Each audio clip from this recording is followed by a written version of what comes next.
Ассалому алейкум ҳамдиёрони азиз, аъзоини гурӯҳи Ангурӯ ва Боғ. Ман ин боз Искандар Розиқов, администратори гурӯҳи Ангурӯ ва Боғ ба шумо боз баромад карда дар бораи асал боз гап мезанам. Ҳозир ки зимистон аст, корҳои саҳроӣ камтар аст, як моҳ пас зиёд мешаванд ва боз ба шумо ду намуд асалро пешниҳод мекунам. ин асалро акаи Абдулфаттоҳ имрӯз аз Нурободи Бостонӣ фиристодам ки ман ба шумо пешниҳод кунам. асале ки мебинем ҳар дуаш асали ҳаминсола аст.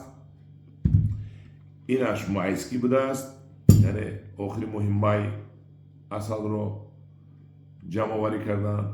инаш бошад охири моҳи июл. леки фарқияташ аст. инаш торик, рангаш сурхи ториктар, инаш сурхи баландтар. метобад аз онҷо, мана бинед. дар бораи ин асалҳо, дар бораи занбурҳояшон пурсиён шудам. биед аввал асалро як резем дохили ҳамин зарфҳо бинем кани чӣ хел мерезад.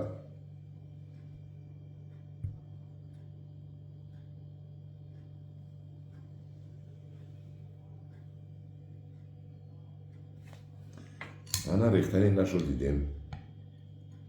акун ман рости гап наомӯхтам ва намедонам асали ҳақиқиро аз асали шакарин чӣ хел фарқият кунем, лекин одамизод чашадагар мефаҳмад. ва инаш дуюмаш ин канда намешад. бинед, як метрам бардоштам, канда нашуд.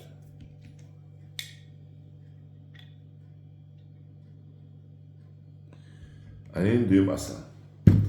ман ин дафъа намечашам, барое ки аллакай дар комам зад асал. худо бо шукр.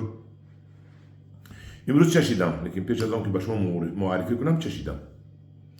ва мана бинед, асали майски сиёҳ шудааст. рангаш сиёнеу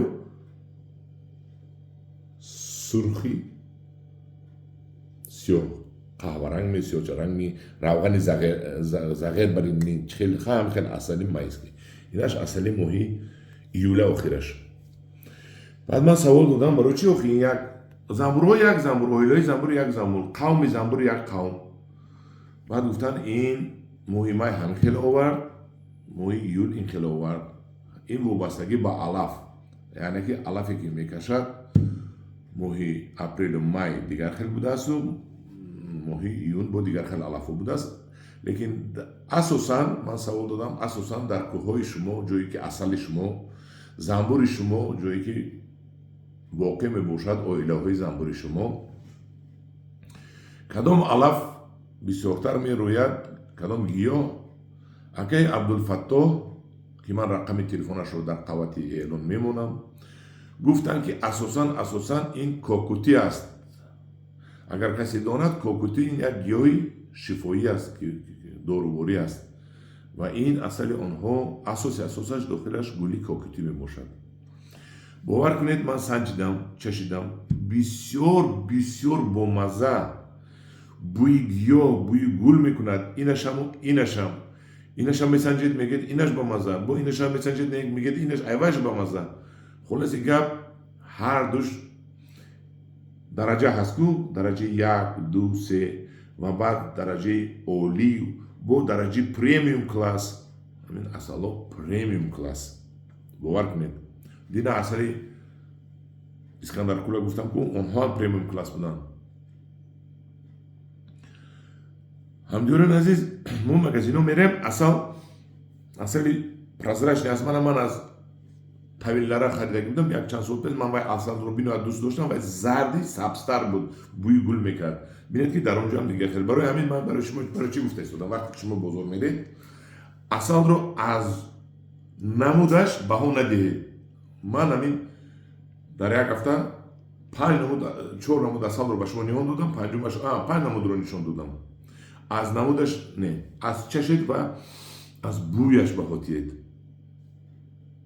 асали шакар бӯй намекунад фикри манда ам шакарда баъд ман савол додам ки асале ҳаст ки гулуро месӯзонад мегӯянд ки вай шакар дорад ака абдулфатоҳ ки мутахассиси як умраи асал ҳастанд гуфтанд не асали асосӣ асали ҳақиқӣ як қошуқ мехӯред дуюм қошуқашро хӯрда наметонед ҳамҷоба зур мебиёяд гулуба ширин яша асал бояд ширин бошад ку яъне ки тафаккур яъне ки фаҳмишу фикре ки ҳами гулута сӯзонда ин шакар дорад ин нодуруст будааст асалро боз як чизи газ ман дар ватсапи ман равон кардам хулосаи лабораторӣ дорам асали май дар он ҷо ман намедонам ман мутахассиси асал нестам ин асали майский будааст ин асали июлӣ будааст ҳамун як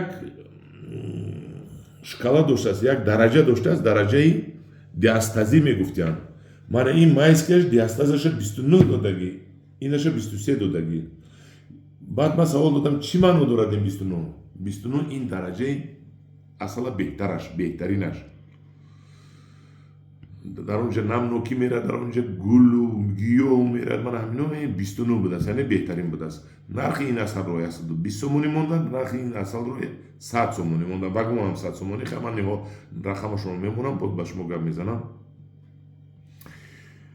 ин ман савол додам боз асали кӯҳнаам доштанд вай сафед шудагӣ муроҷиат кунед асали кӯҳнаам ҳамин нархи 100 сомӣ гуфтам ба шумо метавон асали кӯҳнаам агар доруборӣ бошад ба казони ва ман савол додам ки ин занбури германиро аз куҷо овардед он кас гуфтанд ки якта модда занбурро 5та модда занбурро ҳар яки модда занбурро 200 евроги дар 1000 евро аз Германия интиқол дода оварданд модда занбуре ки аллакай ҳомила аст дар ин ҷо баъд таваллуд карда модда занбурро бисёр кардааст ха як модда занбур 1000 та таваллуд мекунад ман гуфтам фарқияти занбури маҳаллӣ аз занбури Германия чи аст аз аврупоӣ евроасал да агар европоӣ бошад фарқияташ ин будааст ки занбури Германия оромтабиат будааст намегазидааст ва қаҳр карда буромада намерафтааст рой намешудааст яъне ки бо рой мегӯянд ку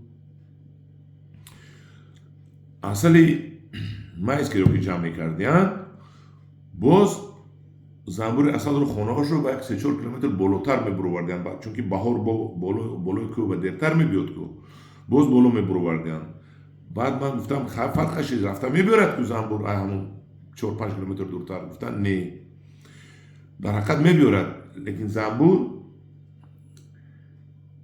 аз хонааш паридан вақт бо суръати 60 километр дар як соат ба рӯи гул мерафтааст асалро ҷамъовар карда бо қувваи бо суръати 30 километр дар як соат бармегашад чунки вай бордор мебиёяд ку ва агар ҳар чанди километри рафту омади занбур дур бошад ҳамон қадар занбур кам асал мебиёрад чунки дар роҳе ки 5 километр мебиёяд ӯ асали баданашро истеъмол мекунад ки қувваташ расад ки то хонааш парида биёяд инҳо ки асалро занбурашро мебаранд назди гул мемонанд занбури асал тез як 1 километр ним километр рафта баркаш асалро гирифта мебиёранд ба хона ва соҳибаш ана ҳамдиёрони азиз як қиссае буд дар бораи асал ман ба шумо кардам дар бораи асалпарвари касбӣ акаи абдулфатоҳ аз нуробод ин асалҳоро ҳамон кас роӣ карданд раҳмат акаи абдулфатоҳ акун асал мехӯрем ин соли зимистони дароз худо бо шукр ана як ҷаҳон ташаккур ман асали шуморо ба халқ пешниҳод кардам ҳамдиёрони азиз бо якча фаромӯш кардам гӯям ки акаи абдулфатоҳ як тахфиф эълон кард яъне скидка барои шахсоне ки дар ҳақиқат шахсоне ки камбизоат ҳастанд ва ё касалӣ ҳастанд ҳангоми муроҷиат намудан аз арзиши ҳамин асалҳо 20 сомонӣ кам арзон карда метиҳанд ва шахсоне ки аз номи ман муроҷиат мекунанд аз номи гурӯҳи ангурвабоғ инчунин тахфиф эълон карданд барои ҳамин ба рақами телефони он кас муроҷиат кунед дар бораи нархи навои ин ба ман баҳс накунед ин моли ман нест моли вай мардак аст чӣ қадаре хоҳад мефурӯшад ва ин меҳнати кам нест барои чӣ ман ба шумо гуфта истодам мехоҳам шумо дар ҳақиқат مولی با صفت استعمال کنید، مولی صفتناک استعمال کنید و با تن شما هم شود.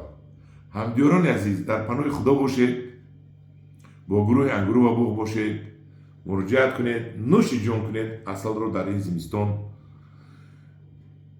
با اهل خانواده‌تان. با یک مرتبه دیگر یک جهان تشکر، در پناه خدا باشید.